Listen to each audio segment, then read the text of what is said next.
jump in? All right, I might need a couple of takes because I have to switch between like 3 different articles That would to be read all the this. first time we did multiple takes. I can do it. Just give me 30 more seconds. I assume that like all your podcasts, this will be unedited. Well, of course. We carefully We don't have any edit, time, you know. We carefully edit every episode. Something. You have to have your beer ready. All right, I got it. Not yet. Ready. All right. I think oh, no, hold on. Let me figure out how to connect this. I'll put my beer down. The master at work.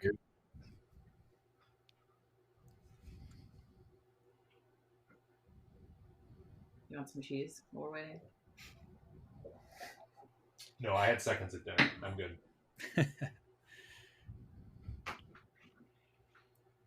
Okay, I got it. I'm ready. Nick, you ready? We're Are we rolling. recording? If I have to redo it, I'll redo it. Okay.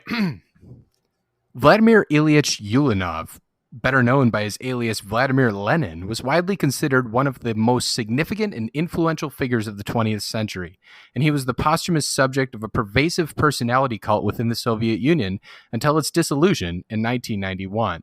That's right around the time when an American veteran teaching in Poprad named Louis Carpenter found a sculpture of the man lying face down after it was toppled in the 1989 revolution. This cast bronze sculpture weighed over 7 tons and 16 feet tall in structure and took 10 years to complete and was truly unique. The American veteran Louis Carpenter recognized Venkov's skill and craftsmanship in the boldness of his portrayal and brought the sculpture to the Fremont neighborhood of Seattle, Washington in 1996, where it currently sits in the heart of downtown Fremont, or as the locals call it, the center of the universe. And that not coincidentally at all, that just happens to be where the current beer that we're drinking on the show today resides and is brewed. And that is the beer of which I'm talking about. I will name it now after I'm done talking about this sentence. That beer is called Fremont Summer American Pale Ale.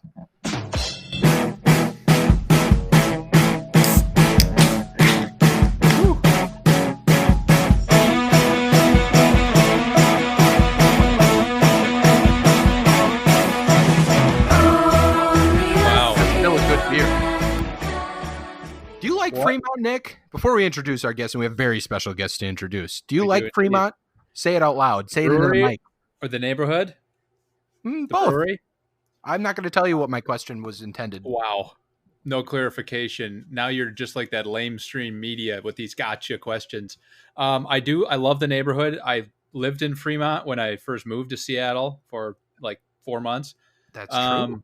The brewery itself, I love the space that it's in. I think it's a good place to hang out. They have a lot of outdoor space.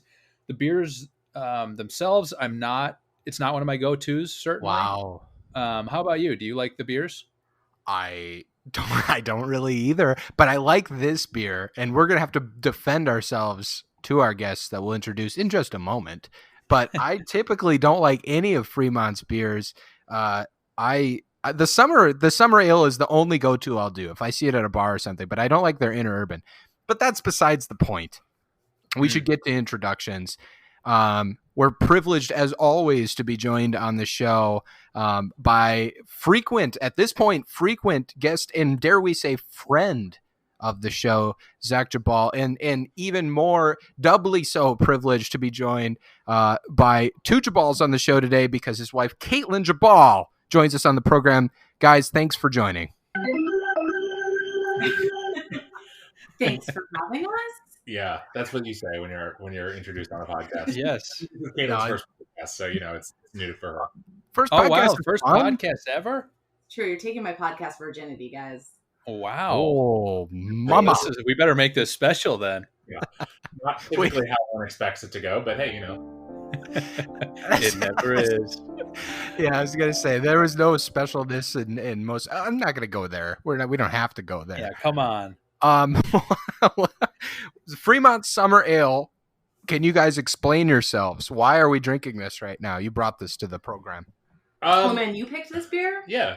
Well, it was a suggestion. So I think here's my rationale. So I will say this about Fremont Brewing. I think there are two things to note here. One is, you gentlemen moved to Seattle at a time when the breadth of micro, nano, whatever, smaller Pico brewery options was really, really expansive. And Mhm.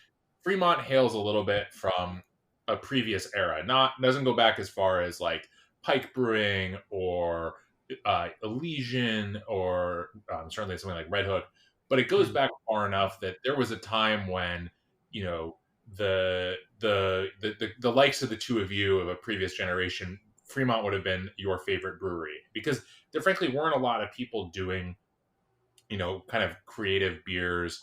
And I I think that that they've faced a challenge that all breweries that grow face, which is how do you remain both sort of true to the style that took you to where you are while still kind of trying to make interesting new beers. And they do a ton of experimentation that's not really the stuff that you find on the shelves. And look, this beer, the aforementioned Interurban and a few others are in grocery stores around the Northwest. They're on taps all over. You can find them Yep. at your everything from your neighborhood tavern when it was open to your neighborhood to like a quite fancy restaurant. And that's up. They're never going to be for the for the beer aficionados. That's no longer cool, and that's fine. I mean, I don't think they're crying about that, but I think they make really good beer. And I've always loved the summer ale. I think it just captures it's a beer that is of the season, but is also not so light as to be insubstantial. And I kind of dig that. Mhm. Yeah, I would agree. Oh, Yeah, Caitlin seems to fucked not that up. agree quite as much. Yeah, that's why I was so curious about Caitlin. I think in some podcasts, sometime or another, Zach talked about dark beers in the winter and light beers in the summer, and I am a dark beer all year round kind of girl. Like my beer of wow. choice growing up, because in Wisconsin, growing up, you have a beer of choice, was a Liney's Creamy Dark. Mm. Yeah, not bad. Dark is pretty dark. I drink a lot of porters and stouts, and I've known Somewhere this. Zach Patry is nodding along as he listens to this. Yeah, we should meet. The other day. But this is maybe blasphemy, but like Spotted Cow, not really my jam. No. Gasp. Where's my...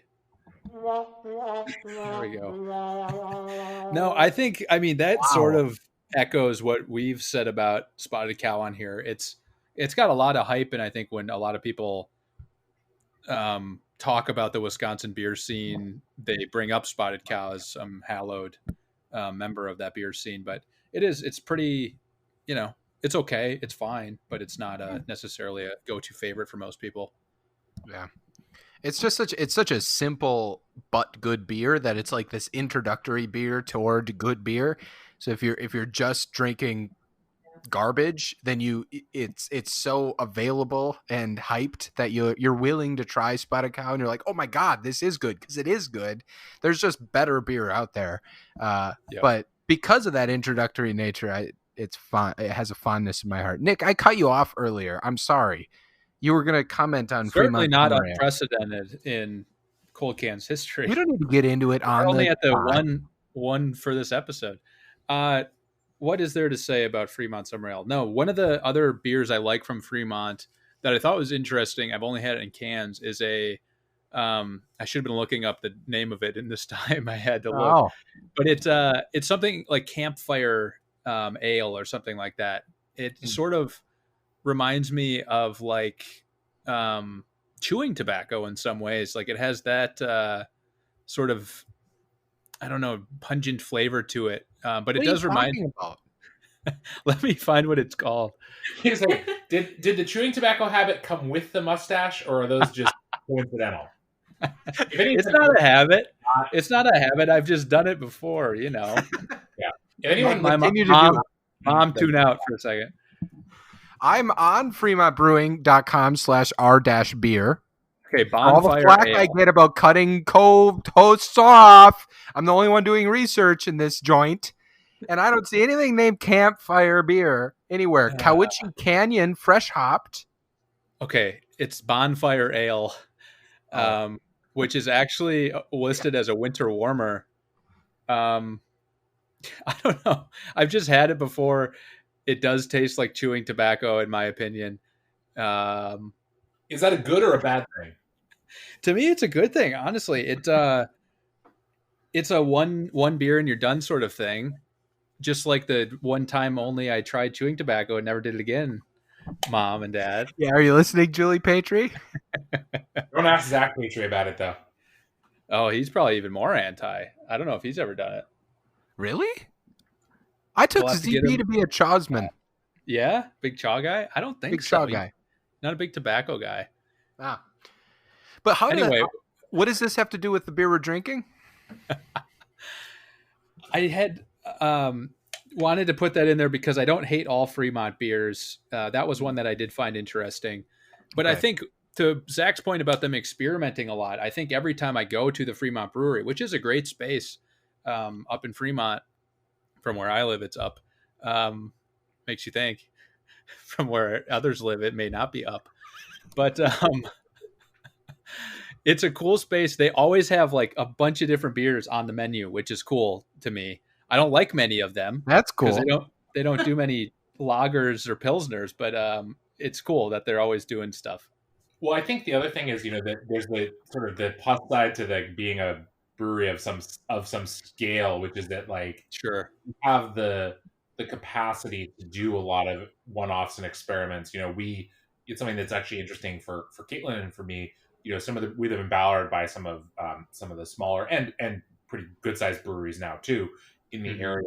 And the bigger they get, the more bandwidth they have to experiment because they're just, there's sort of the possibility to, I guess I would say take a small amount of your production volume and devote it to a style that you're not sure how it's going to turn out is hard when you're a small brewery. I mean, Yeah. unless that's their entire ethos. But for a lot of small breweries, they kind of have to focus on their core line until they grow enough.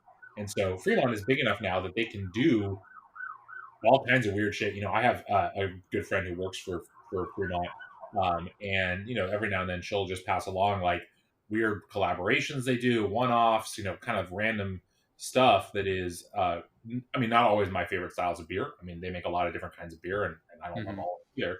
But it's interesting because it's just this capacity they have, and other similarly sized breweries have that a small brewery probably just doesn't. Yeah. And gotta be Fremont moved production to Ballard, right? That's where they're Technically West Woodland, which we live like 3 blocks from where their large facility is. So yes. okay. Yeah, Sadly, that looks like a nice space. I've always hoped that they would open some sort of tasting space there, and they have not as of yet. But that may, who knows who knows what the future holds. No, but there's nothing like going for a jog through your neighborhood and getting the whiff of the yeast, the smell of fermentation while you're jogging. It's a good neighborhood perk. Yeah, well, we have a lot of breweries, so it can be they're the source, but there are several others nearby that we can smell also when they're doing a big batch. Yeah, I had a question for you guys. Okay, shoot. Hey, we'll ask the questions here. No, wait, sorry, go ahead.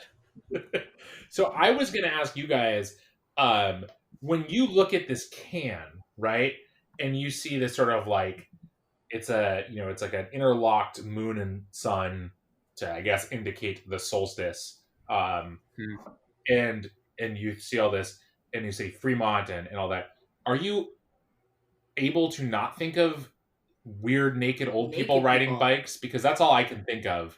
Because it's so so to me recalls the Fremont Solstice Parade, which is beautiful or terrible depending on your perspective.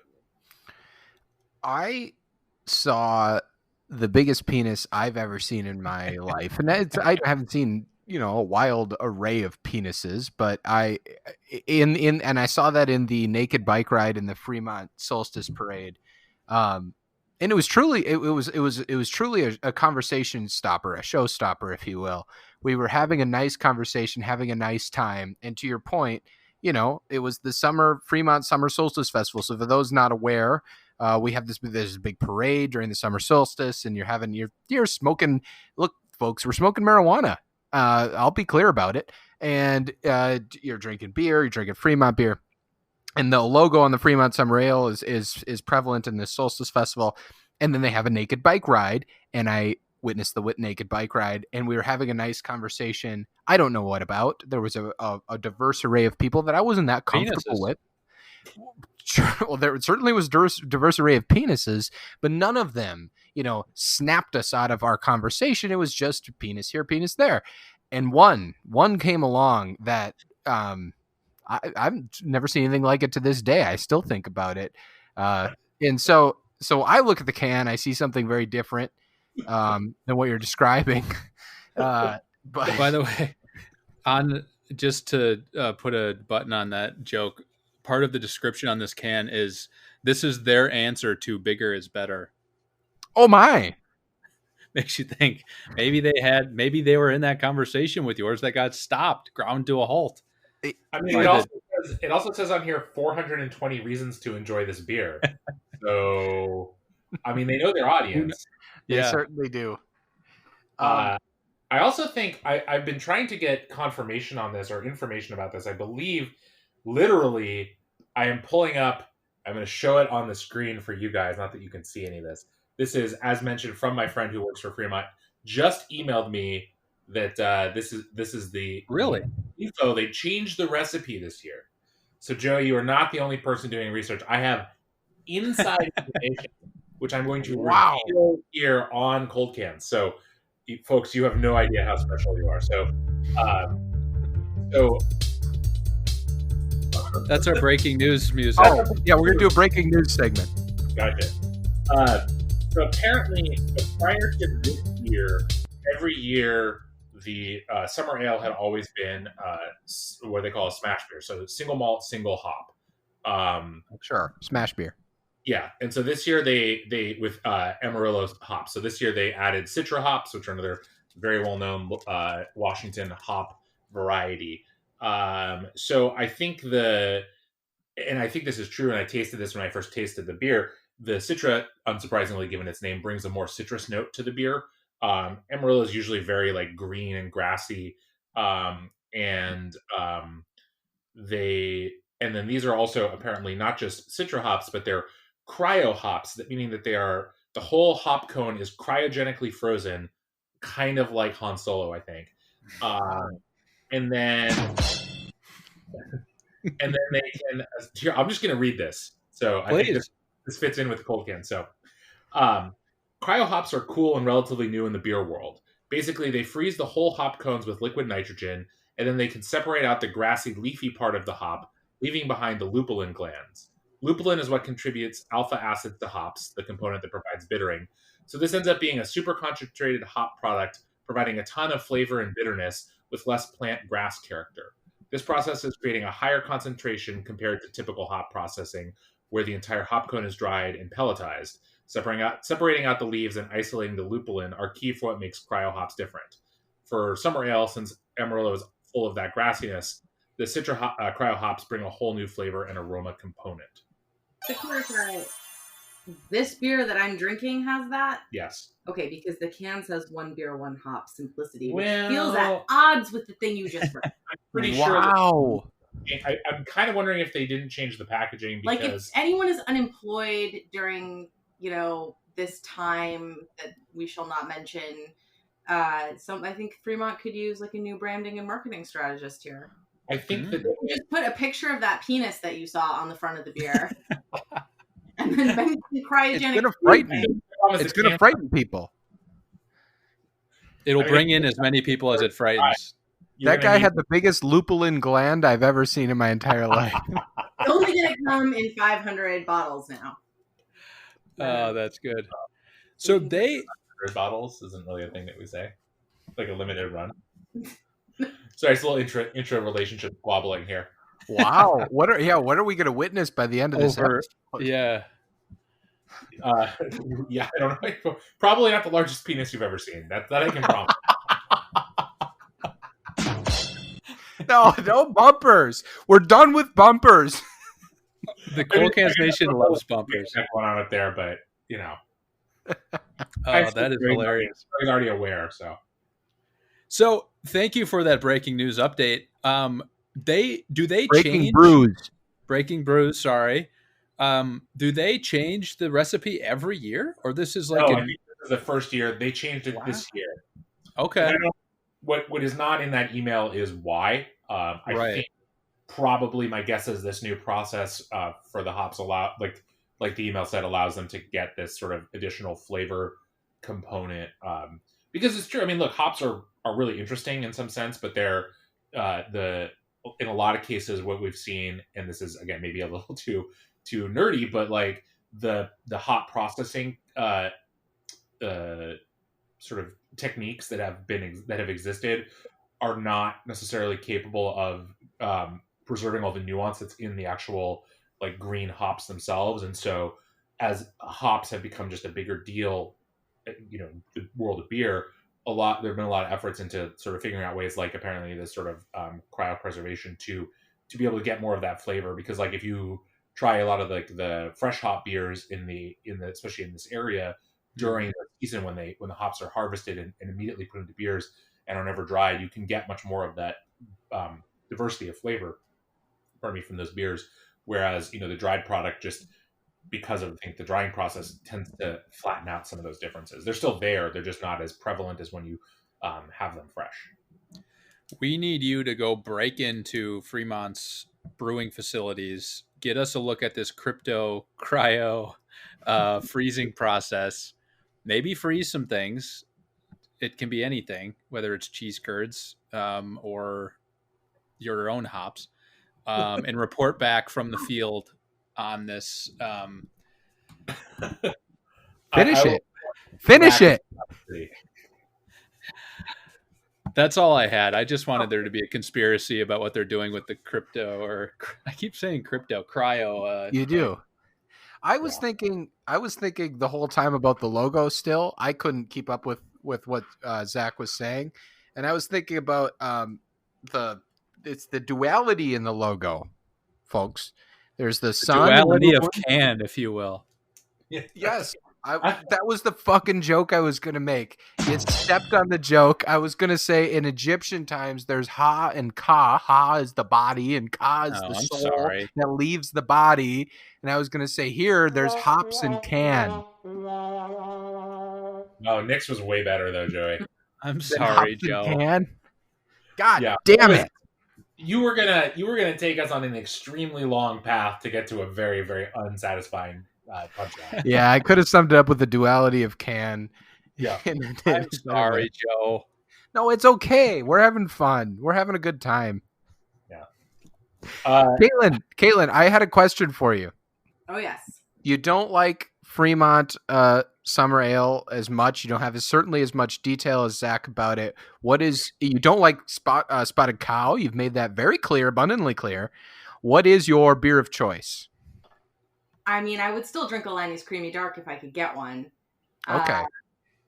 But I mean, I don't know. Whatever's brewed in Ballard nearby that I can get quickly that is brown in color. What's your favorite Ballard brewery then? That's actually the question I personally want to know.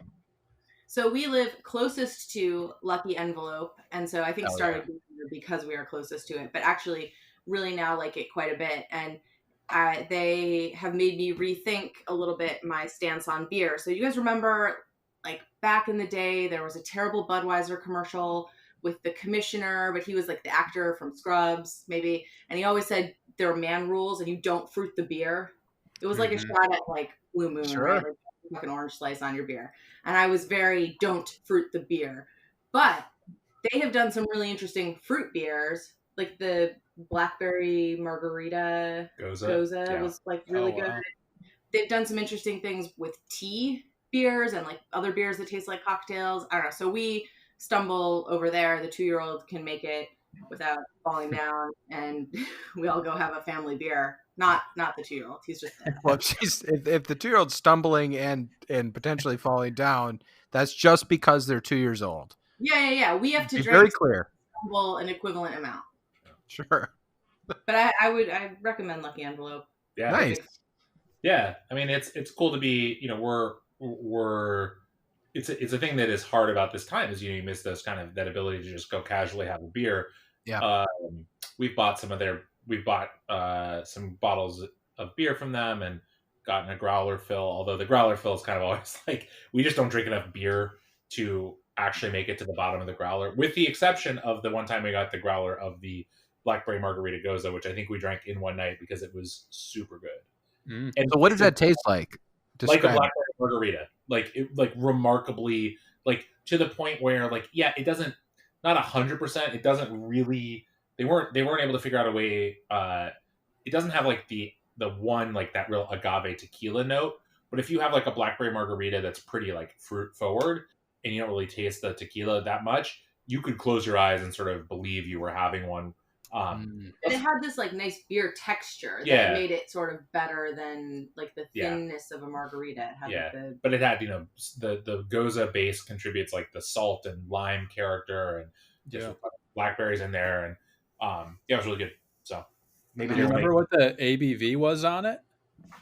5%, maybe. Not Nice. even Gozas are typically low in alcohol, so yeah. So that was the other thing, is you could definitely drink the growler of it and not like, you know, feel terrible about it. Yeah. So Joey, what is your favorite Ballard brewery? Because I know you and Devin have made a habit of making the pilgrimage up there to get some Ballard brews. We make the pilgrimage regularly because we also love Ballard. So again, for the uninitiated, Ballard is a neighborhood in Seattle.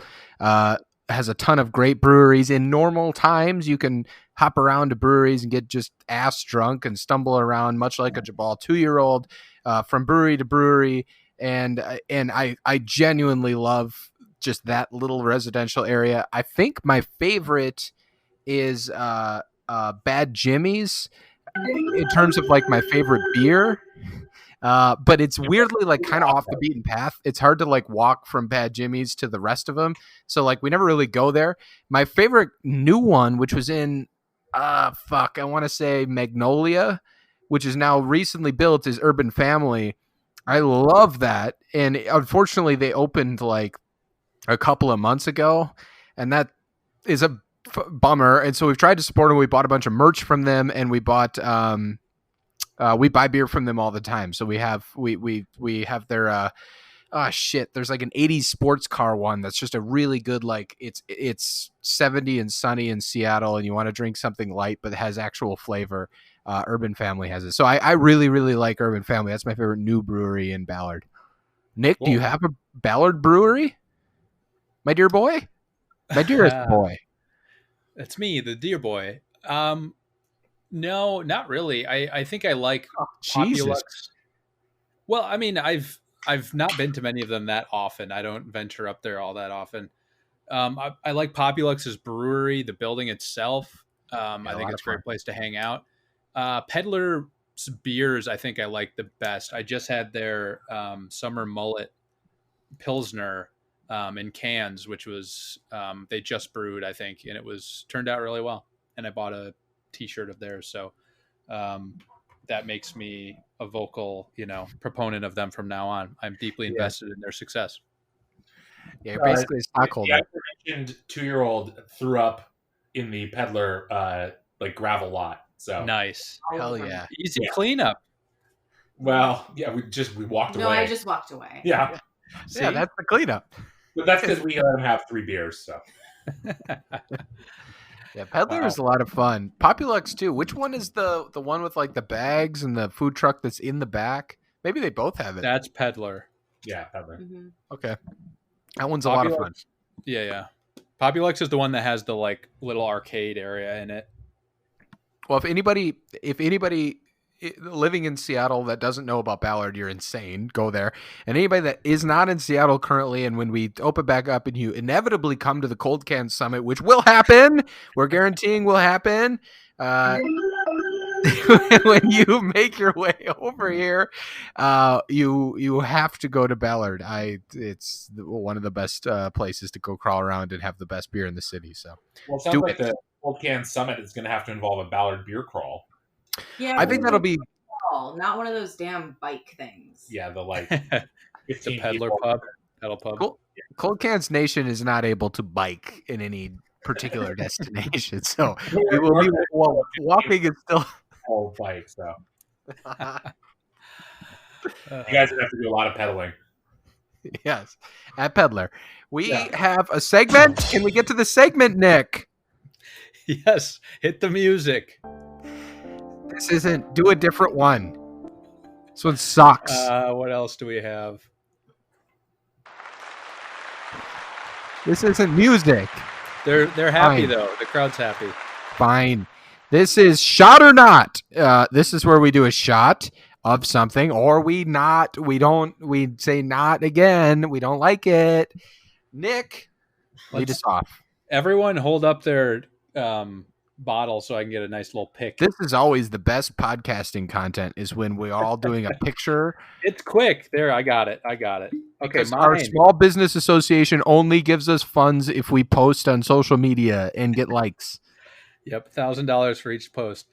So I today brought out my Iron Balls gin that I brought back from Thailand. Mr. Zach Jabal has actually tried this back when we were allowed balls. What? Is it ball on balls? I don't know. Oh, nice. I like it. Iron Jabals. I like Caitlin's reaction. It's my reaction to it. No. All right, what? Go around the horn. Power on the bumpers. I'm done with them. I'm done with it. I'm drunk with the power. Yeah. Okay, Jabals, what are you drinking? This is Bullet Rye, a staple of the Jabal household. It's probably my favorite sort of like reasonably priced rye for the purpose of blending. Yes, we will from be drinking Alini's Kugels. So as mentioned on my last appearance, we went on a tour of the Lining Kugels brewery in Chippewa Falls, and took home with us our official tasting glasses. So we will be doing our shots in the spirit of Cold Cans Nation. I will be informing the police officers of the great state of Wisconsin that you did that. And you're encouraged to take them home. If either of you Wisconsinites had ever actually been to the Lining Kugels brewery, you would know this. Damn it, I blew our cover. It's a fair critique. We'll edit that out. Joey, what are you drinking? I am drinking a similar staple in the Glock household. This is Fireball. Caitlin, what do you call Fireball? I mean, you call it hooker mouthwash. I call it delicious and great for pre-gaming. Thank you. I'll also take hooker mouthwash. Fireball. I don't particularly like Fireball in general. I genuinely just don't like hard alcohol. I get way too drunk too quickly. I drink it too quick. It makes me feel like dog shit, and I don't appreciate the I'm not enough of a connoisseur to appreciate it enough to spend the amount of money that it costs. So like a good cocktail just falls on deaf ears. I just drink it like a fucking Fremont Summer Ale. So ears, it's the problem. Yeah, probably. So that's why I have Fireball, and I'm about to take that shot. So what's the format here, Nick? Are we just doing it at once or what? I guess, but the fact that we're all drinking separate liquors would mean that we're not going to have the same opinion on whether this is shot or not. Well, let's come up with it on the fly. Nick, are you drinking directly from the bottle? I am. Wow. Times are tough. I don't want to wash a shot glass. The bottle is the shape of the bottle makes this an even more questionable decision than it normally would be. Mm-hmm. Going balls deep. Yeah, apparently. All right. So it's basically if you cut a football in half, hamburger wise, you would create the big balls. What is it fucking called? Big ass balls, iron balls. The biggest balls I've ever seen gin. That's what it's called. They weren't the biggest balls I've ever seen. It was the biggest penis I've ever seen. Let's be very clear. Riding a bike with the biggest balls you've ever seen would not be fun. He was standing. Go recumbent at that point. He very much knew how big his penis was. He was standing. He was basking in it, and all the power to him. It was the naked bike ride. All right, I think the format should be listening to reactions. No, it's bad. That's dumb. Sucks ass. I think we 3-2-1 it, just like you guys do with the rankings, and then we just there's something to say that 2 minutes ago. Let's do it. 3, 2, 1. Shot or not? I mean, shot. Yeah. God. Nice, easy answer. Mine Not. is also shot. Still not. Yeah, Still Joey. sucks. For what it's worth, Joey also ripped half of that Fireball bottle in the last episode that we recorded directly Last before week. this. So. He's drinking from an airline bottle. He split his shot in two episodes. True. And also, I don't think I actually finished it. No, I can't. I hate it. I'll finish it. Yeah. Who wants me to You finish? won't. You won't. I mean, I think the Finish whole it. crowd does. Yeah, now we have visual proof. Nice job, Joe. Okay, we got 2 shots, 1 not. I think Nick, you might need a co-host. Joey's actively. Oh, he's in rough shape. Folks, we should screen cap this. I should start recording video. Are you okay, Joe? Sucks ass. No, it's not. It doesn't feel like that. Play the. Where's the trombone again? Yeah. Sucks. It's dumb. Yeah, you made a poor choice. Hey, you wanted a segment, Joe. Hey, I'll do anything for this segment. Oh fuck. All right, let's check back in on the beer. I'm almost done with mine. How's it going down for everybody? I'm enjoying it. I mean, Almost I done. might be alone here in liking this beer, sadly, I guess. But I think, like I said at the beginning, I think one thing I like about this beer is that it feels seasonal, but not too light. And this is the time of year in Seattle where, as you guys all know, as we're recording this, it's like raining and we've had some nice days. But I think sometimes the thing I might want in August when it is genuinely really nice, this might be a little bit heftier than I want during the middle of the day. This might be my evening beer on a summer evening, but not my midday beer. It's your morning beer. Not my, Not your shower beer. well, I shower in the afternoon these days. I mean, I have nowhere else to go. But the reality is, I think I like it because it has it has enough weight to it that it feels substantial-ish. But the flavor profile is really tilted towards that like bright citrus and the sort of fresh cut grass note that is there but not overwhelming. And despite it being like, I think I don't actually, I could probably go look at the email and see like the technical specs on the IBUs. I feel like it hides the hops pretty well, like the bitterness of it itself. It's not over the top. And as has been noted on this podcast before, I am definitely not a hop head. So that I like the sort of aromatics that they bring to beer, but I don't love the flavor and the bitterness in particular. And so being able to kind of get some of that complexity without having to kind of do whatever it was that Joey did after drinking Fireball is always a plus to me. I mean, I think this beer has everything that needs to be said about it has already been said in reference to Spotted Cow. Like, it's not that good, but it's better than like the 12-pack of Rainier that's in the garage. Right. True. Right? It's good. It's fine. It's better than, standard. It's better than a Budweiser or whatever, or Rainier or any of that. Mm-hmm. But it's not great.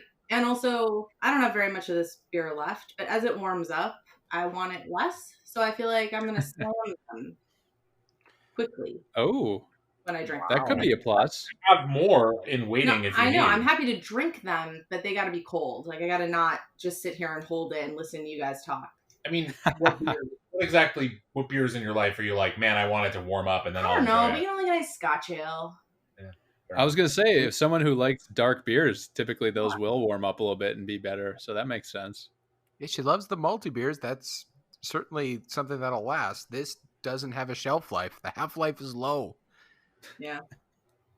Nick? For what it's worth, Zach, the IBUs are 51 is what their website says. There you go. So, that's not, I mean, in our modern hop crazy landscape, it's not that much, but it's definitely there. Mm-hmm. Sure. I'm curious how this compares to your normal enjoyment of this beer, since they did change the recipe. Do you notice a difference from prior years when you've drank it? I mean, I think this is always a hard question to answer because, you go, oh, well, how, I mean, I would like to think that as someone who, tastes things for a living, that I would be able to retain all of those sort of sense memories. But the honest truth is, like, I think that probably the changes are there, and if you were to taste them side by side, they'd be more apparent. I feel like the only note that I had when I first tasted it, which again maybe confirmation bias because I knew they'd changed the recipe, was that I felt like the citrus notes were more assertive um, than they had been in the past. But Mhm. I don't have a previous vintage such as it is summer ale to compare to. I was thinking Fair. I might be drinking an old previous vintage some rotten beer, but it's not. It's 2020. Yeah, Package I would certainly 429. hope so. Nick, I like this I better because less citrus. Maybe. oh, you liked it better before. I might. I don't know. I would probably have just without you guys have broadened my horizons. I would not have opened this beer, but for this podcast, I would have been like, it's good. I'll just have a glass of wine, drink something else. You go to your podcast. Yeah.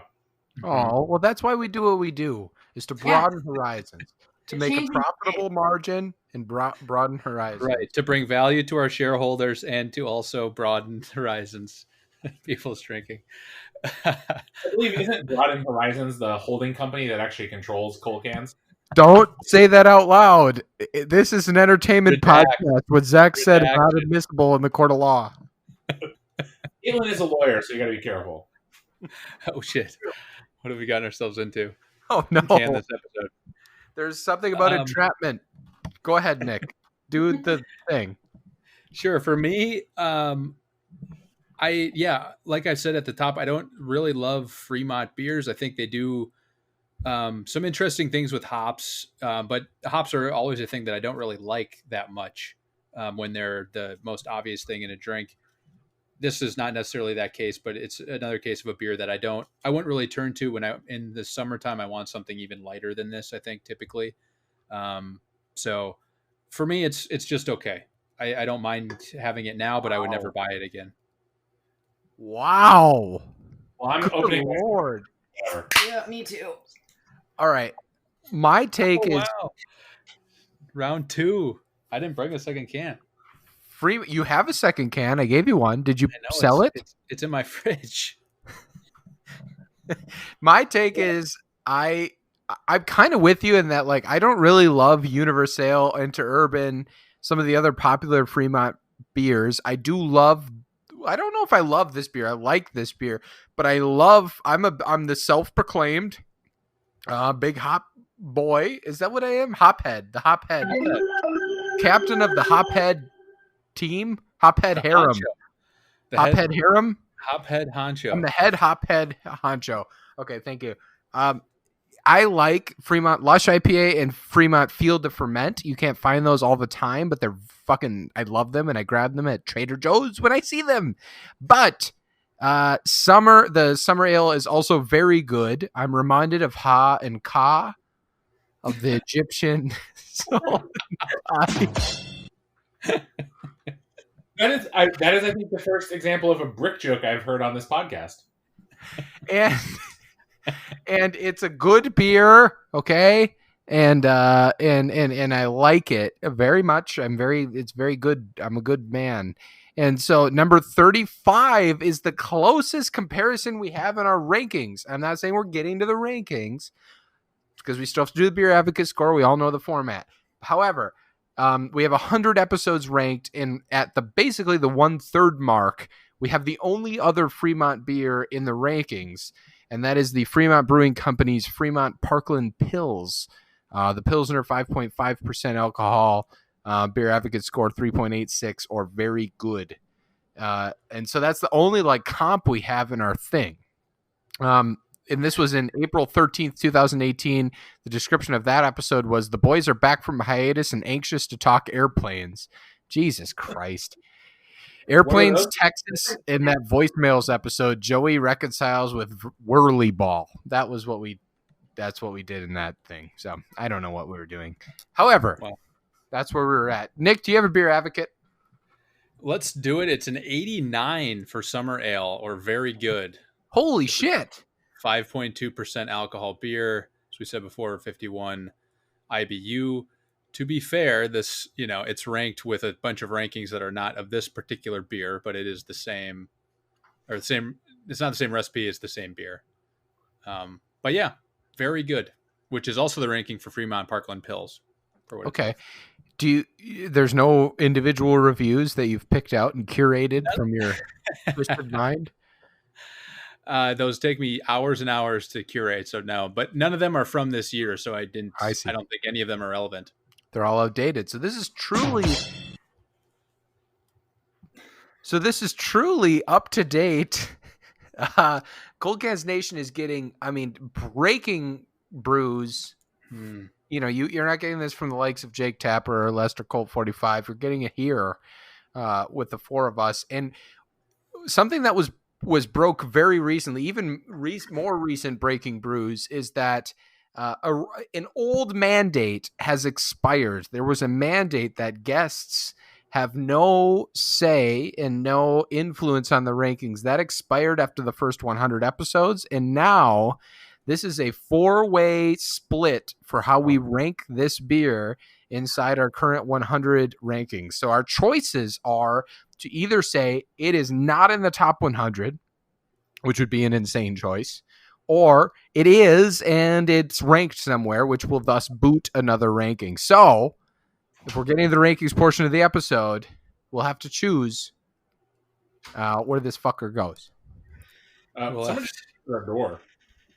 It's What? I don't know.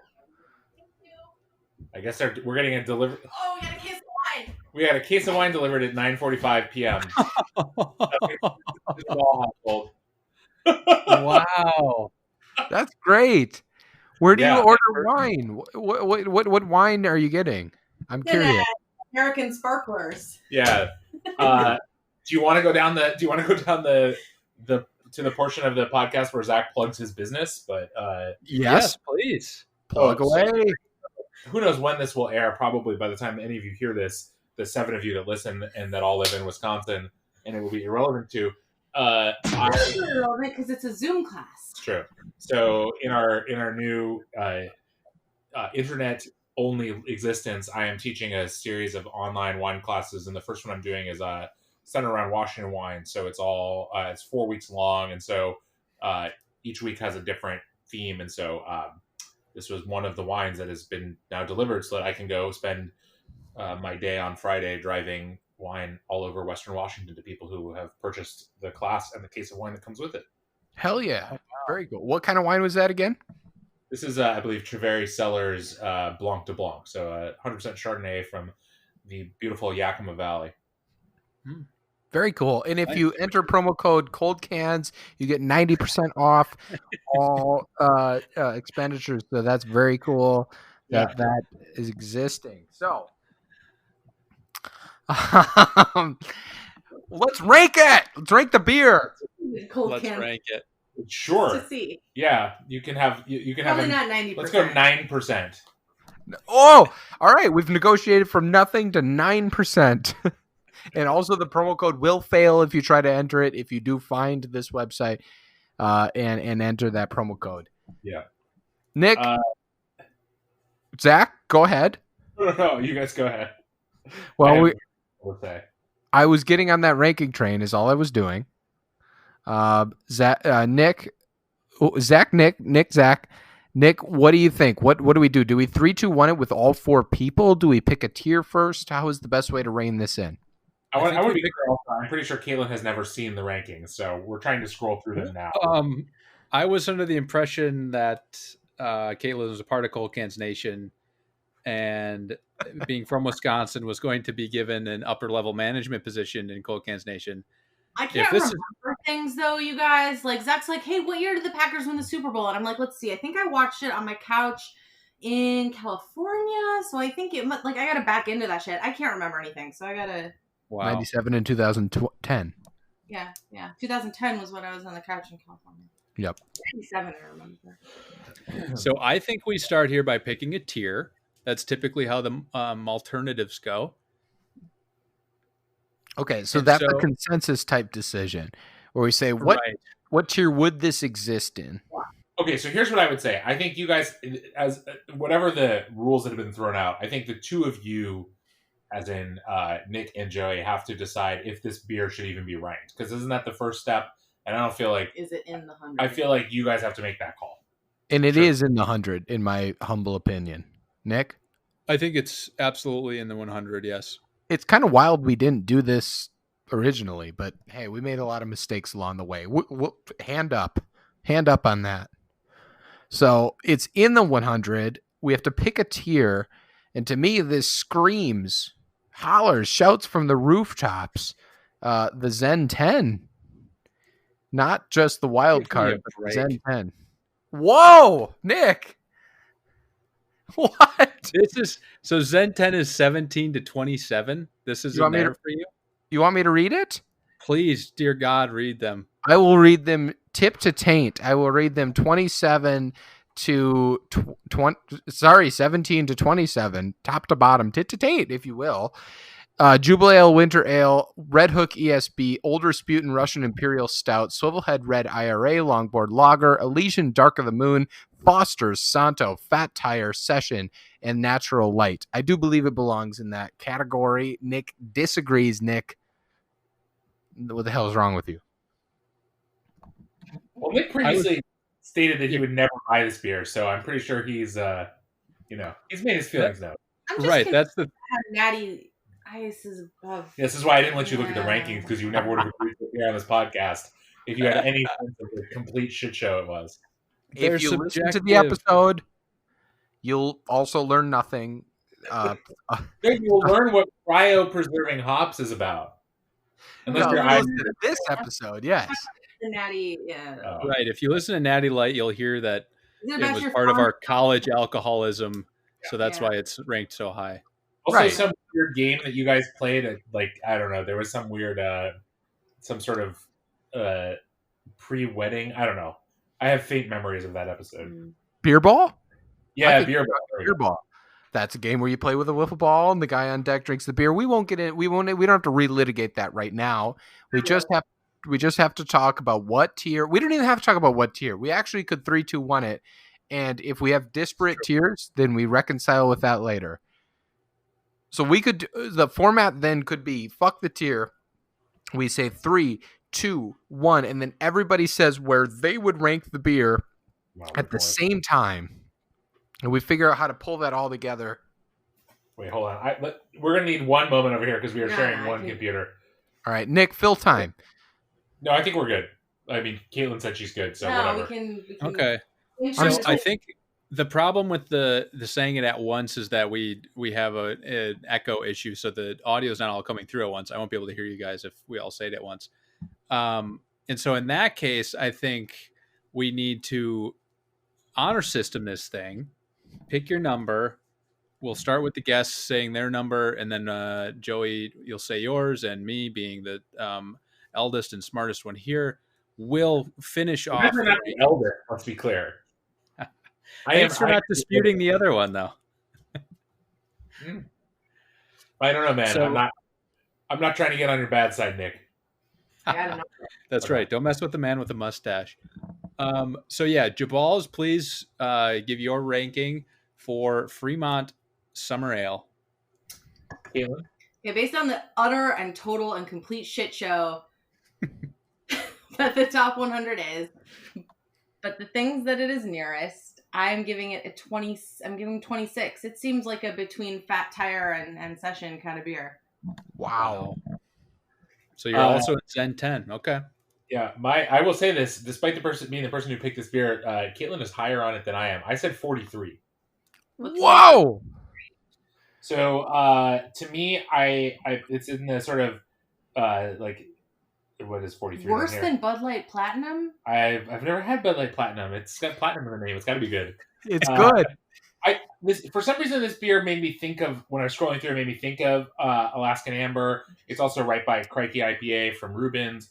I think what I would say is that this to me is a very good sort of all-purpose beer, but I don't think it's necessarily like, okay, so when I first came on the podcast, I brought Delirium Tremens, and Delirium Tremens to me is unquestionably, even on the shit show of rankings that this that Cold Cans is unquestionably one of the best beers in the world. Yeah. And I would- number 2. Yes, I know. It's number 2. And I never would make that claim about Summer Ale. Summer Ale is just a different thing. I like it. I think it's a good beer. I think it does what it sets out to do, but it's not it's not I don't know. And yes, you can. I mean, look, this beer is better than Foster's, which is still 23rd on your list. And for God's sakes, if I would come on and do a new opportunity for that beer, except for the fact that I would never actually drink Foster's, so you would have to. But it's Australian for beer. Yes, Yeah. It's Australian for beer. We have a plan for Foster's, Yes. which we will divulge at a later date. But yes, is go the ahead. plan to remove it from your rankings? Because that would be a good plan. Anyhow, point is, that 43 is where I put it, and you guys should share your thoughts. Okay. Nick, you or me? Go. Me? Go for it. I had it at 31. You talked me off my perch of putting it in the Zen 10 with your incredulous reaction, which is maybe why Caitlin went up that high. And then like a coward, the coward that I truly am, I dipped it 5 spots lower than where I was going to put it, which was 28, but still in the Zen 10. Down to 31 below Coors Light because I love Coors Light. It's my McDonald's of beers, whereas McDonald's an iconic institution, Coors Light an iconic institution. If I want to spend no money and drink 100 beers, I will drink Coors Lights forever. However, Leinenkugel's original, I will rarely reach for. That was tough. Rarely reach for. Tough alliteration. You're doing good work, Joe. Thank you very much. And I do enjoy this beer. Biggest penis I've ever seen. That's number 31. Thank you. In the wild cards tier.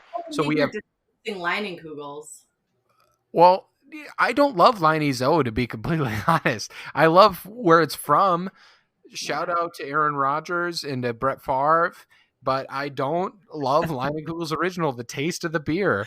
And so yeah, it's 31 for me. Shout out to Aaron Rodgers and Brett Favre. Yeah, thanks for listening. Shouting out to Aaron Rodgers' mustache. Yeah. Shout out to Aaron Rodgers.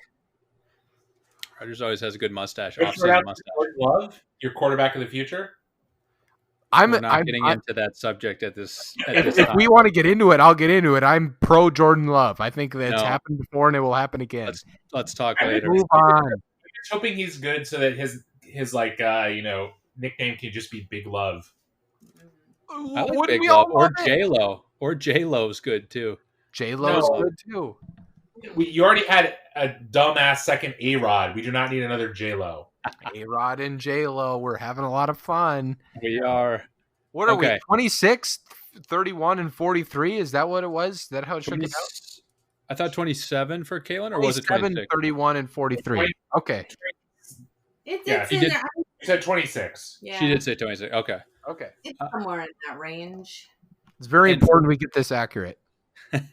For me, I had it at 39, right below Sam Adams Oktoberfest. I think this is fitting into the rankings where there's like some seasonality going on, like Great Lakes Christmas Ale is around there, Night Swim Porter, which are both, I think, sort of winter drinks to me, and then Oktoberfest, of course.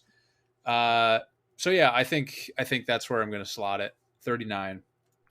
Okay, so if I'm taking the averages of these three right now. Wow. So you know what your problem is?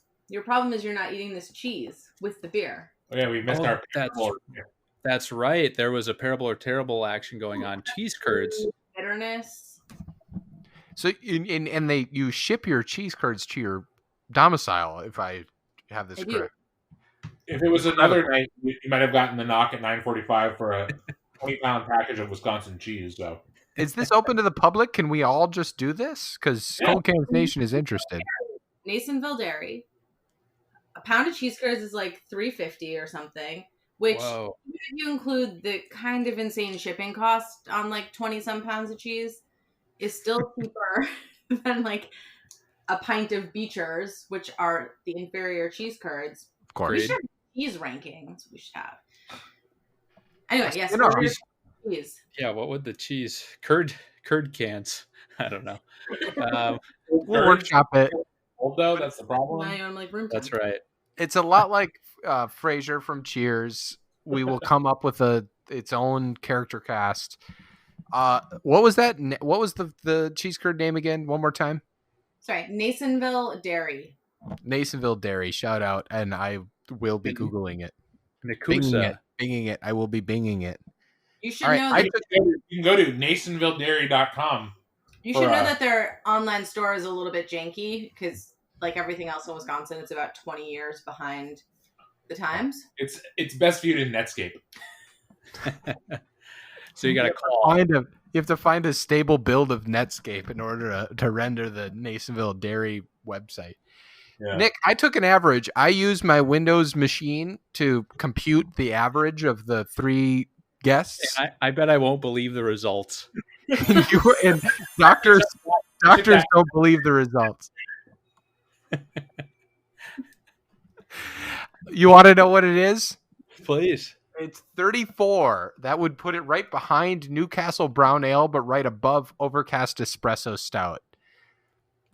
It appears like the algorithm got it right this time. Yeah. Yeah, that's so that's slotted 1 ahead of Fremont's other beer on our list, Parkland Pills. There'd be 2 ahead, yes, because it'd be 34, which would put Overcast to a 35. Sure. You and how did we do them alternative? It kicks the bottom one in that tier? It sure does. Okay. And so we say RIP into Satan's Cooler in Hell to Crikey IPA from Reuben's Brews, another place I love in Ballard. Crikey IPA, if we read that, we reviewed that on June 2nd, 2017, another oldie but goodie, where we said local beers, they're everywhere these days, and that's a very good thing. The guys review a local Seattle IPA and discuss what it means to embrace your locality in a global society. Oh boy, it's a good thing that goes to the walk-in cooler in hell. Yeah. Well, that sounds like a description that I read too far into and spent too much time writing. I will say it is interesting that this is happening because Reuben's is the brewery in Seattle that is most clearly on the Fremont brewing trajectory. Like they are headed in that direction. Oh yeah, growing to that size and having like when probably the amount of growth that's happened since you guys reviewed that beer till now is pretty remarkable. Yeah, that's true. They got the cold cans bump. I mean, it's pretty cool.